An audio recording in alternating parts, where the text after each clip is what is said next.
ఈరోజు క్యారెట్ చపాతీ చూపించబోతున్నానండి. అది ఎలా చేసుకోవాలో చూద్దాం. ఒక క్యారెట్ తురుముకున్నాను అండ్ ఒక ఆనియన్ కూడా కట్ చేసుకున్నాను చిన్న చిన్న ముక్కలుగా. చపాతీని ఇలా చేసుకొని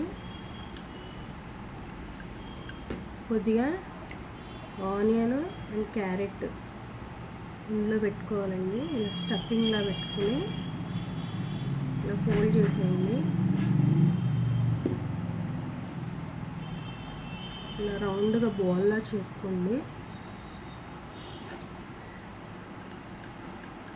పిల్లలు ఎవరైనా క్యారెట్ కానీ ఇష్టంగా తినని పిల్లలు ఉంటారు చూసారా, వాళ్ళకి ఇది బాగా యూజ్ అవుతుందండి. ఇలా క్యారెట్ చపాతీ అని, ఇంకా ఆలు పరాటాస్ అని అవన్నీ చాలా ఈజీగా చేసుకోవచ్చండి. నేను ఈరోజు క్యారెట్ చపాతీ చేస్తున్నాను.